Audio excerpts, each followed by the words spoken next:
देखिए chapter number 9 चल रहा है हमारे पास, अवकलन के सरल प्रयोग। और इसमें अब हम आ गए हैं सन्निकट मान। और इसके बाद सन्निकट मान हम आज कंप्लीट कर लेंगे, अप्रोक्सीमेशंस वाला टॉपिक कंप्लीट कर लेंगे। और फिर इसके बाद केवल एक टॉपिक बचेगा हमारे पास, जिसमें कि आपको एरर्स निकालनी है, त्रुटियां निकालनी है। तो जो अप्रोक्सीमेशन के फॉर्मूले होंगे, जो इसके कंसेप्ट्स होंगे, वो आपके एरर्स में भी काम आएंगे। तो इसलिए आप इस चीज़ को बड़ा ध्यान से देखें। सन्निकट मान पे क्वेश्चंस जो हैं वो ज़्यादा नहीं आए हैं, लेकिन जो इसके ऊपर त्रुटियां हैं यानी कि एरर्स हैं, जिनका यूज़ फिजिक्स में भी किया जाता है, लेकिन फिजिक्स के तरीके से अलग होगा यहाँ पर, ठीक है ना। ये तरीका भी आप फिजिक्स में अप्लाई कर सकते हो, लेकिन अपने फिजिक्स में उतने कॉम्प्लिकेटेड क्वेश्चंस नहीं होते हैं जितने कि यहाँ पे एरर्स में आपको मिलेंगे।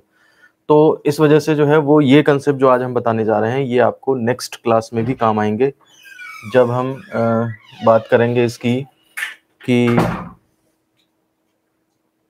जब हम बात करेंगे आपके एरर्स के बारे में, ठीक है। तो देखिए सबसे पहले हम बात करते हैं कि D Y by D X का जो मतलब होता है वो कहाँ से निकलता है। तो मैंने आपको पहले भी बताया है कि डेल्टा वाई क्या है, ये आपका कहलाता है चेंज इन वाई, ठीक है ना। डेल्टा एक्स क्या कहलाता है, चेंज इन एक्स। अब इस चीज को डिफाइन करने के भी तरीके हैं अलग अलग। कुछ आसान, जैसे बच्चों की तरह आप समझ लो, या फिर कुछ स्टैंडर्ड वे में समझ लो। तो कई बार लोग ये कहते हैं कि एक x की वैल्यू x थी, बाद में वो x प्लस डेल्टा x हो गई, ठीक है ना। डिफरेंस लिया, चेंज लिया, तो इसका चेंज कितना हो गया, फाइनल माइनस इनिशियल, यानी कि डेल्टा x आ गया। y के चेंज को बताने के लिए कुछ लोग ये कहते हैं पहले फंक्शन की वैल्यू y थी, बाद में वो y प्लस डेल्टा y हो गई, तो चेंज कितना हुआ, तो फाइनल माइनस इनिशियल घटा लो, y प्लस डेल्टा y में से y कट गया तो डेल्टा y बचा। कुछ लोग तो इस तरह से इसको पढ़ते हैं।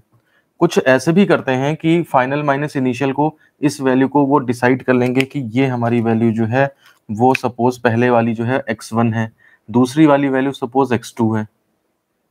तो आपका देखिए x2 माइनस x1, ये डेल्टा x जो बनेगा वो उस केस में x2 माइनस x1 बनेगा।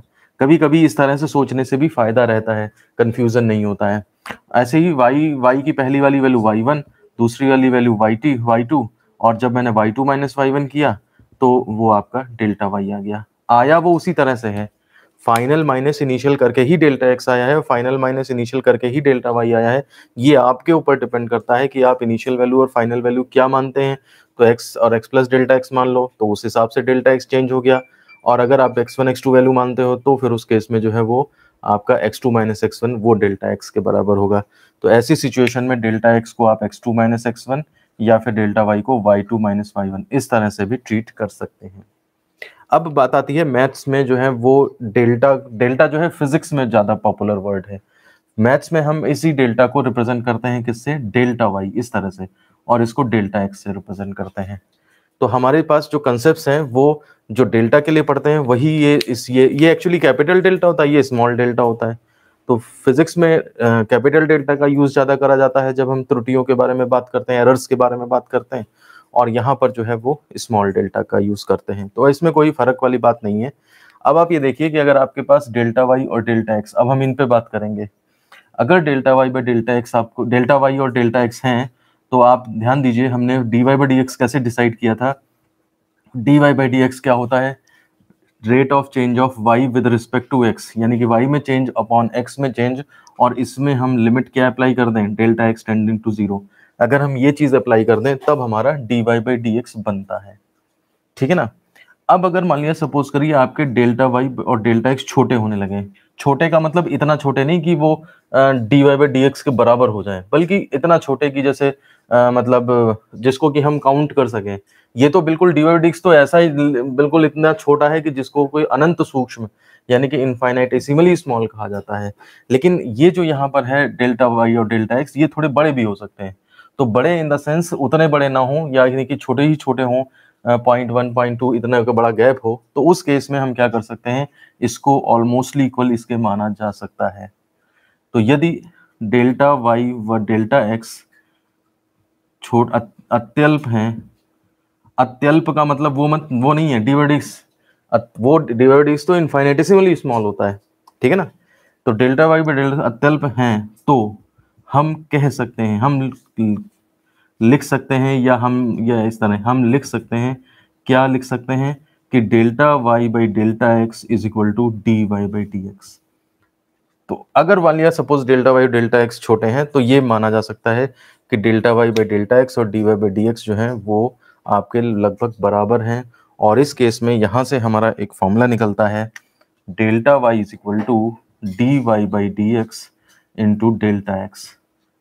ये आपके पास फॉर्मूला आता है, जो इसकी बात मैं कर रहा था कि इस फॉर्मूले का यूज करके हम अप्रोक्सीमेट वैल्यू जो है किसी भी चीज की निकाल सकते हैं। अप्रोक्सीमेशन का सारा जो कंसेप्ट है वो इसी delta Y D Y by D X और डेल्टा एक्स के ऊपर बेस्ड है। ठीक है ना। मैं इस फॉर्मूले को अब थोड़ा इलेबोरेट करता हूं थोड़ा सा। मान लिया सपोज करिए आपके पास ये इसका मतलब ये है कि डेल्टा वाई और is equal to D Y by D X delta X. मान लेते हैं सपोज करिए y इज इक्वल टू कोई फंक्शन दे दिया आपको, ठीक है ना। तो उसकी वैल्यू जो है तो आप उसका डिफरेंशिएशन करके तो यहां पुट कर सकते हो। अब आप देखो कि x में क्या चेंज हुआ वो यहां पुट कर दो, तो y में क्या चेंज होगा वो निकल आएगा। अगर आपने x की वैल्यू x2 माइनस x1 करके कुछ चेंज करी है, जैसे आपको x1 दे दिया x2 की, x1 को x2 से चेंज किया तो y1 हमारा इतना था, तो बताओ अब कितना हो जाएगा। तो आप इस फॉर्मूले से आप चेंज इन y निकाल सकते हो, डेल्टा y निकाल सकते हो। अब अगर डेल्टा y को आपको एग्जैक्टली y मालूम करना है बाद में कितना हो गया, तो फिर y2 माइनस 1 फॉर्मूला लगा लो और यहाँ से आप y1 दिया है तो y1 पुट कर लो, आपको y2 यानी कि ये वैल्यू पता लग जाएगी। कोई भी चीज मतलब इसमें से ये निकाली जा सकती है। ये आपके पास जो है वो एक मेन फॉर्मूला आता है इस चैप्टर में, जिसका यूज आपको सन्निकट मान यानी कि अप्रोक्सीमेशन यानी कि अप्रोक्सीमेट वैल्यू निकालने के लिए भी करना है, और इसी फॉर्मूले का यूज आपको जो है एरर्स वाले टॉपिक में, जो कि हम नेक्स्ट वीडियो में कवर करेंगे, उसमें भी इसका यूज करना है। आप इसे नोट कर लें। बस केवल इतना, ये 4 लाइनें आपकी ज़रूरत की हैं, बाकी सब कंसेप्ट्स हैं।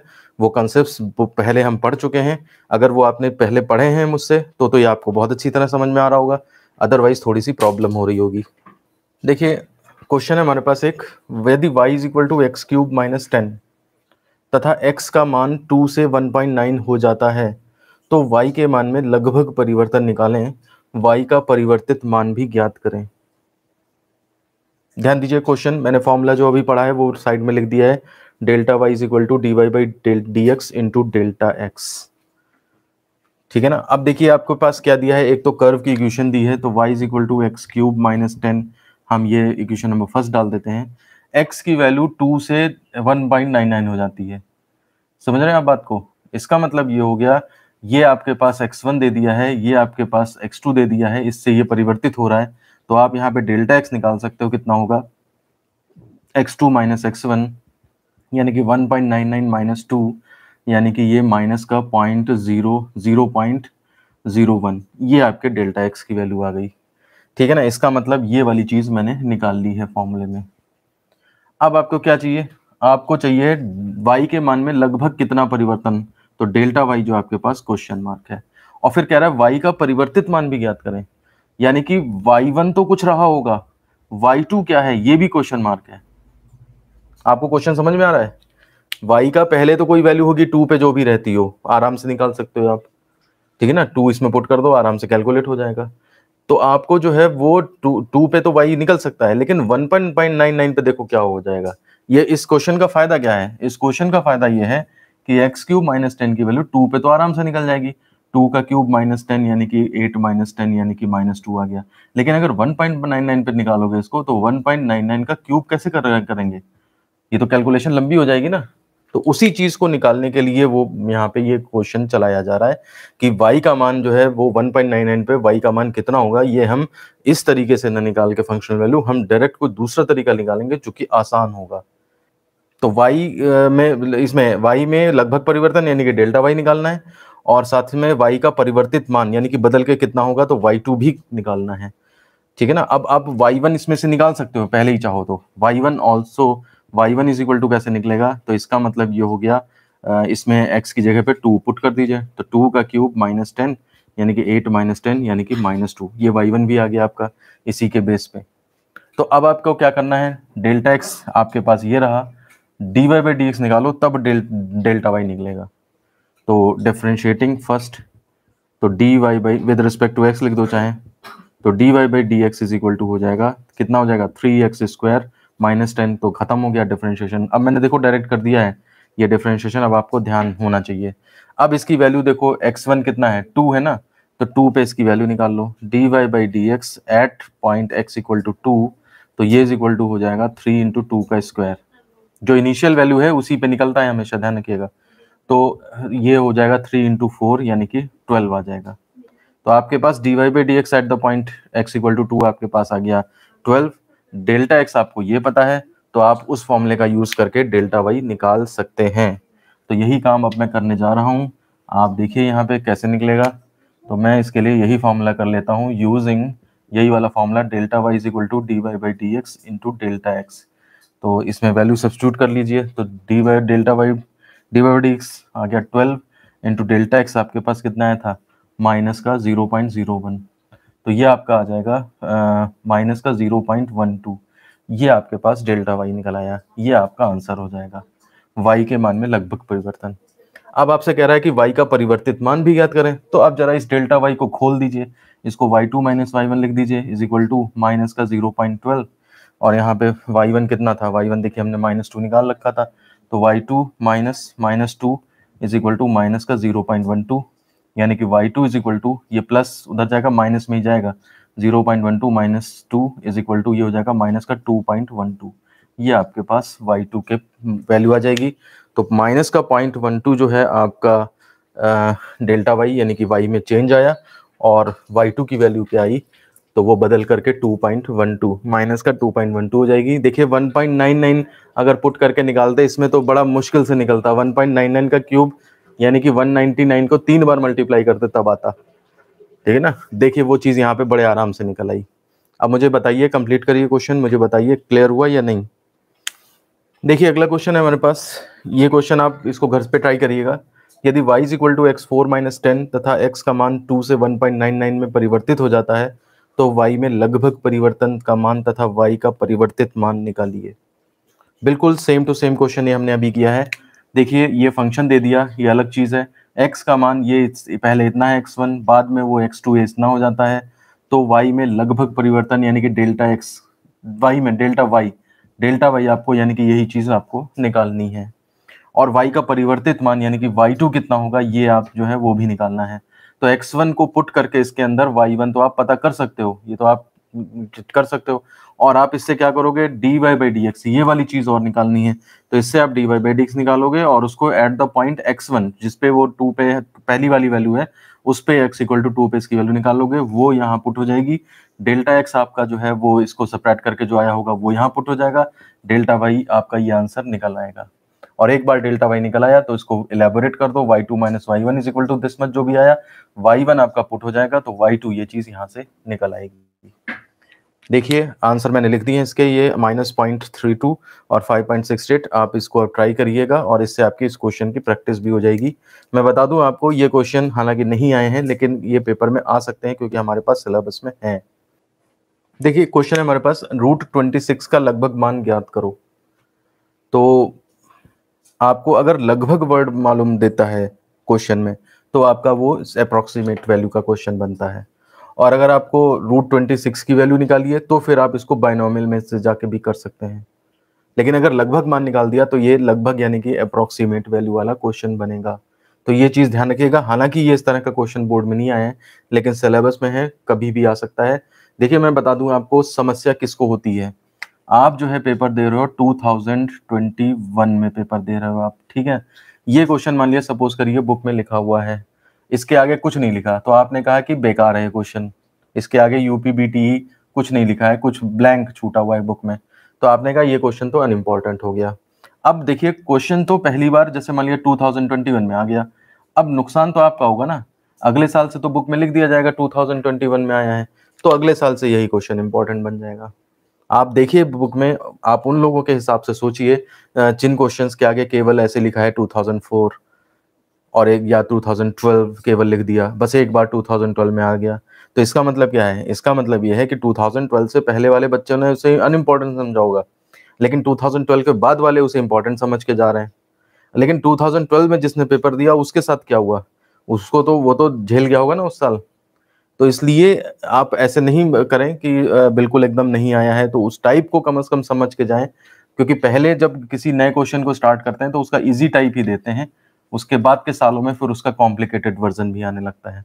तो अप्रोक्सीमेट वैल्यू में आप देखिए यहाँ पे फंक्शन भी नहीं दिया है आपको, आपको वो फ्रेम करना पड़ेगा फंक्शन।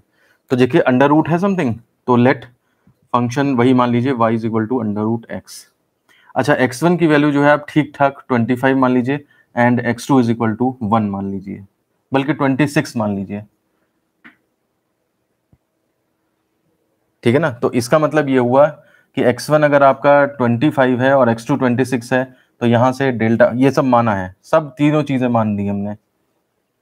तो आपको अंडर रूट 26 की वैल्यू निकालनी है, यानी कि 26 पे फंक्शन क्या है, देखिए आप इसमें 25 पुट करेंगे तो y1 निकल आएगा, तब y1 इज इक्वल टू कितना हो जाएगा, रूट ऑफ 25, तो यानी कि 5 हो जाएगा, under root 25 is equal to 5।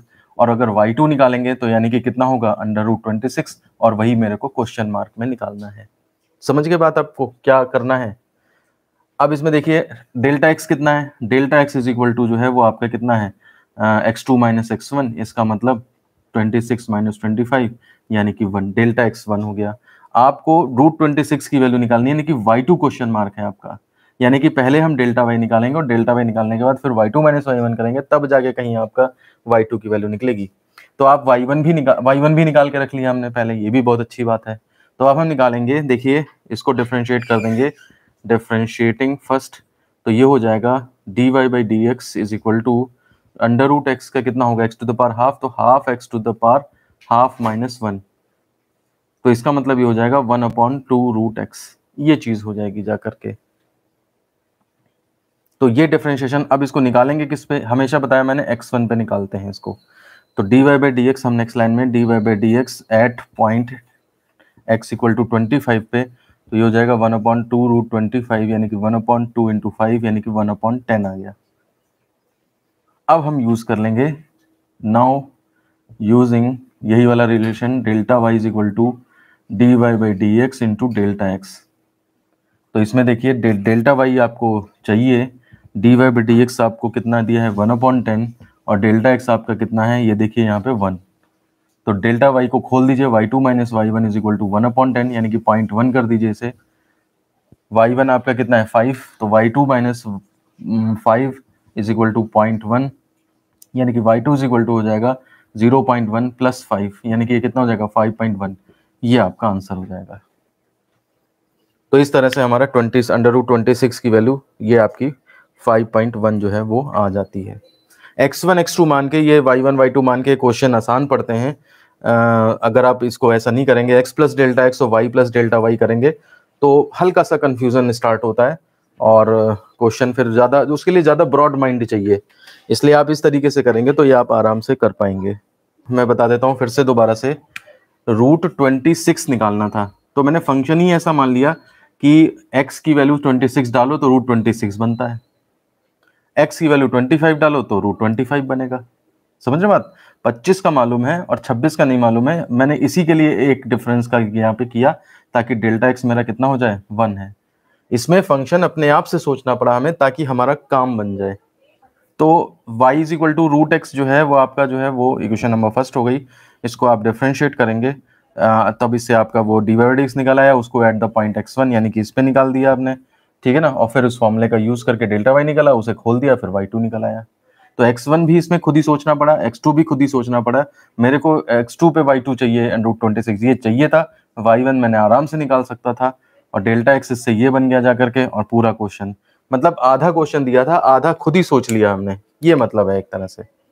हमें क्वेश्चन दिया था कि रूट 26 का मान ज्ञात करो, ठीक है ना, तो हमने यहाँ पे dy बाई डी एक्स करेंगे किसका, फंक्शन तो है नहीं, तो हमने रूट अंडर रूट के अंदर एक वेरिएबल मान के y is equal to root x एक फंक्शन लिया, इसमें आप जो है वो जब x की वैल्यू 26 डालोगे तो अपने आप ये अंडर रूट 26 बनेगा और मेरा क्वेश्चन सॉल्व हो जाएगा, ये कंसेप्ट लगाया मैंने। और फिर साथ ही साथ मैंने जो है वो अंडर रूट 26 तो नहीं निकलता, लेकिन अंडर रूट 25 तो निकल जाता है, तो इसलिए मैंने 25 को स्टार्टिंग वैल्यू ली x की, इसको 26 जो जिसको निकालना है वो सेकेंडरी वैल्यू ली, और ये कहा कि मैं इससे इसमें चेंज कर रहा हूं तो y में क्या चेंज होगा, तो इसका y तो आराम से पता है, तो इसका y कैसे पता करेंगे, उसके लिए मैंने जो है ये कंसेप्ट का यूज किया है। समझ रहे हैं? तो अब मैंने क्या किया, इसको केवल डिफरेंशिएट कर दिया, डिफरेंशिएशन में प्रॉब्लम नहीं हो रही होगी, डिफरेंशिएट किया और इसको स्टार्टिंग वैल्यू 25 पे मैंने वैल्यू निकाल दी। अब जब मैंने डेल्टा वाई ये वाला फॉर्मूला लगाया तो आप देखिए मैं जो है इसके अंदर y2 जो निकालना है, y2 का मतलब क्या है, देखिए y2 आपका जो है वो असल में अंडर रूट 26 ही है। ये सही बात कही तुमने, इसको जो है हम अंडर रूट, अतः ये लास्ट में लिख देंगे, अतः y2 का मतलब ही आपका अंडर रूट 26 है, इज इक्वल टू 5.1। ये आंसर हुआ हमारा। तो y2 जो है वो तो निकालना था, y1 तो आराम से निकल जाता अंडर रूट 25 का मतलब 5। तो y2 क्वेश्चन मार्क था, तो हम डेल्टा y को इलेबोरेट किया, खोला उसको, y2 माइनस 5 मतलब y1 5 उसकी वैल्यू, तो y2 हमारा यहाँ से कैलकुलेट होके आया। देखो क्वेश्चन के 3 स्टेप हैं, एक तो इस क्वेश्चन में बहुत सारी चीजें मानी गई हैं, उसके बाद फिर डिफरेंशिएट किया गया है उसमें, उसके बाद फॉर्मूले का यूज किया गया है। तो एक बार अगर आप ये वैल्यूज इमेजिन करना सीख जाओ तो अगले क्वेश्चन से आपको क्लियर हो जाएगा। ये क्वेश्चन जो है वो सचिन पूछ रहे हैं, मैं बता देता हूँ, हालांकि ये जो है आपका बोर्ड में नहीं आए हैं इससे रिलेटेड क्वेश्चन, इसलिए आप लोग ज्यादा इनके चक्कर में मत पड़िएगा, ठीक है ना। आ रहा है समझ में, बहुत अच्छी बात है, कंसेप्ट क्लियर है, और नहीं भी आ रहा है तो इतना ज्यादा बॉदर करने की जरूरत नहीं है, परेशान होने की जरूरत नहीं है, क्योंकि ये इंपॉर्टेंट नहीं है, ठीक है ना। इस पर जो है वो क्लास में ज्यादा ध्यान भी नहीं देते हैं टीचर्स वगैरह, क्योंकि ज्यादा आता नहीं है, लेकिन वही ये रिस्क वाली बात है। एक होता है स्टूडेंट पास होने के लिए पढ़ता है, 17 नंबर लाने के लिए पढ़ता है, और एक स्टूडेंट पढ़ता है वो टॉपर बनने के लिए पढ़ता है। वो नहीं चाहता कि एक नंबर भी, मेरा 50 नंबर का पेपर है, 50 में से एक नंबर भी कट जाए, या कोई ऐसा क्वेश्चन फंस जाए अगर के कोई और उस टाइम पे ये क्वेश्चन भी आ जाए, आपके पास चॉइस खत्म हो जाए, वहां पे 5 नंबर कटने ही कटने हैं, तो ऐसी सिचुएशन में हम क्या करेंगे। तो इसलिए पेपर देखिए 50 नंबर का होता है, लेकिन आता पे बुक में पेपर 70 नंबर का आता है। आप 70 नंबर का पढ़ के जाओगे तब आप 50 नंबर लाने की सोच सकते हो। तो इसलिए अप्रोच अलग अलग है, 17 नंबर पाने हैं, केवल पास होना है, या फिर टॉपर बनना है, तो उसके लिए अलग अलग पढ़ाई की जरूरत पड़ती है। एक्सरसाइज में क्वेश्चन है, इसको सोचिए जरा थोड़ा सा कैसे होना चाहिए, फ्रेम करके देखिए, फिर मैं इसको बताऊं तो ज्यादा बेटर होगा। चलिए देखिए मैं बताता हूं आपको। क्वेश्चन है हमारे पास, tan 46 डिग्री का लगभग मान ज्ञात करें यदि 1 degree is equal to 0.01745 radian है। तो ध्यान दीजिए डिग्री जो है वो रेडियन में कैसे कन्वर्ट होती है, आपको अलग से भी रिलेशन मालूम होना चाहिए कि 180 degree is equal to pi radian होता है, तो उससे भी आप अगर नहीं भी दिया हो तब भी आप निकाल सकते हैं इस चीज को, ठीक है ना। 180 degree is equal to pi radian का मतलब कितना हो गया, पाई का मतलब 3.14 रेडियन हो गया, ठीक है ना। और यहाँ से 1 डिग्री अगर निकालेंगे तो 1 डिग्री इज इक्वल टू ये 180 से डिवाइड हो जाएगा, तो ये आपका जो है वो इतना ही आएगा। तो इसलिए ये नहीं भी दिया होता तो भी हमें पास कोई समस्या नहीं थी, ठीक है ना। तो एक्चुअली नॉर्मल कैलकुलेशन में ऐसा ही सिस्टम चलता है, मतलब रेडियन चलता है। तो एंगल को ऐसा नहीं है 46 डिग्री को आप कहीं कैलकुलेशन में मल्टीप्लाई कर सकते हो, वहां पर जो है आपको नॉर्मल कैलकुलेशंस में आपको ऐसा ही सिस्टम में जो रेडियन यूनिट है वही यूज करनी पड़ती है। अब आप यहाँ पे देखिए, मुझे ये बताइए फंक्शन क्या माने। तो आपको tan 46 निकालना है, तो आप फंक्शन मान लोगे let y is equal to tan x, समझ रहे हैं आप। और 46 का मतलब है 45 से, देखिए tan 45 तो सबको पता है ना 1 होता है, इसका मतलब आपकी इनिशियल वैल्यू यहाँ पे x1 45 मान लो, 45 डिग्री, और 46 पे निकालना है तो x2 आप वहां पे 46 डिग्री मान लो। अब देखिए अगर मैं इसके ऊपर y1 निकालूं, तब ये सब अगर मैंने मान लिया, तब y1 इज इक्वल टू कितना हो जाएगा, तो x1 इसमें पुट करोगे फंक्शन में, यानी कि tan x1 यानी कि tan 45 यानी कि कितना हो जाएगा 1 हो जाएगा, और y2 यानी कि कितना हो जाएगा, जब आप 46 इसमें पुट करोगे फंक्शन में तो ये tan 46 बनेगा, ये हमें नहीं पता है। और यहाँ से आप देखो डेल्टा x जो है वो कितना हो जाएगा 46 डिग्री माइनस 45 डिग्री, ये x2 माइनस x1, चलो फॉर्मूला भी लिख देता हूँ मैं, तथा delta x is equal to हो जाएगा x2 माइनस x1 यानी कि 46 माइनस 45 यानी कि 1 डिग्री, और 1 डिग्री का मतलब कितना दिया है 0.01745 रेडियन। आप मुझे बताएं ये चीज आपको क्लियर हो पा रही है कि नहीं, कि किस तरह से मैंने क्वेश्चन को सेट किया है ताकि tan 46 निकल जाए tan 45 के सहारे। बिल्कुल पिछले जैसा क्वेश्चन है, आप ध्यान से देखें, ठीक है ना, बड़े आराम से बड़े इशारे से निकल जाएगा ये क्वेश्चन, ठीक है। तो अब मैं क्या करता हूँ, dy/dx निकाल लेता हूँ। इस फॉर्मूले में देखिए डेल्टा x पता लग गया, डेल्टा y के हेल्प से y2 निकलेगा, वो तो बात की बात है। dy/dx चाहिए तो मैं क्या करता हूँ, डिफरेंशिएटिंग फर्स्ट, तो ये हो जाएगा y is equal to 10x, इसका मतलब dy/dx इज इक्वल टू कितना हो जाएगा, sec स्क्वायर x होता है। अब dy/dx at the point x1, यानी कि dy/dx at point x equal to 45 degree पे निकालोगे तो ये कितना हो जाएगा, sec स्क्वायर 45 डिग्री हो जाएगा। सेक स्क्वायर 45 डिग्री को कैसे निकालेंगे, 1/cos स्क्वायर 45, यानी कि 1/1/√2 का स्क्वायर, यानी कि ये 1/2 बनेगा, ऊपर आ जाएगा तो ये 2 निकल आएगा। तो dy/dx की वैल्यू जो है आपके पास 2 आ गई। अब देखिए, अब मैं यहाँ पे फिर कर देता हूँ, ये फॉर्मूला लगा देता हूँ। Now delta y is equal to dy/dx into delta x. Delta x आप पुट कर देंगे। अब देखिए कैलकुलेशन चल रही है, यहाँ 1 डिग्री नहीं डाल सकते, ये नॉर्मल कैलकुलेशन चल रही है। tan वैन होता तो उसमें एंगल पुट हो जाता है, उसकी वैल्यू मालूम है। अदरवाइज डायरेक्ट यहाँ पे तो 1 डिग्री का मतलब हो गया, dy/dx का मतलब 2 हो गया, और 1 डिग्री का मतलब हो गया जाकर के आपका कितना, 0.01745, और डेल्टा y जो है वो आपका यहाँ पे आ गया। तो delta y is equal to हो जाएगा आपका, मल्टीप्लाई कर दीजिए, 2 5 जा 0, 9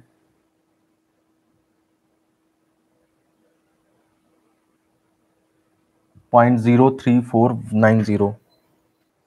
ये क्वेश्चन मेरे हिसाब से अगर आएगा, देखिए आया तो नहीं है, लेकिन आएगा तो ये 5 ही नंबर में आएगा, और चाहे तो एग्जामिनर की मर्जी है 2 नंबर में भी दे सकता है। तो देखिए अब इसमें यहाँ पे delta y is equal to मेरा आ चुका है 0.03490।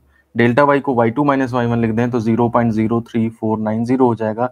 यहाँ से y2 माइनस y1 की वैल्यू देखिए आपने क्या निकाली थी, यहाँ पे y1 आपका 1 था, तो 1 इज इक्वल टू 0.03490, 1 इधर ले जाओ प्लस में हो जाएगा, तो y is equal to 1 plus 0.03490, यानी कि 1.03490, ये आपकी वैल्यू निकल आती है। तो इस तरह से ये क्वेश्चन भी कंप्लीट होता है हमारा, और आज का वीडियो भी कंप्लीट होता है। और आप इस तरह के क्वेश्चंस की, मैं तो नहीं कहूँगा कि प्रैक्टिस करें आप, क्योंकि ये ज़्यादा बोर्ड में नहीं आए हुए हैं, लेकिन आपके सिलेबस में था तो इसलिए हमने कवर करना था, तो इसलिए मैंने सैम्पल क्वेश्चंस कुछ कंप्लीट कर दिए हैं। आप ध्यान रखिए, अप्रॉक्सीमेशन से कुछ नहीं आया है, लेकिन इससे आपको इतनी हेल्प मिल जाएगी कि आप जो एरर वाला टॉपिक आगे आएगा उसे ज़्यादा अच्छी तरह से कर पाएंगे। तो इसी के साथ मैं ये वीडियो ख़त्म करता हूँ। धन्यवाद।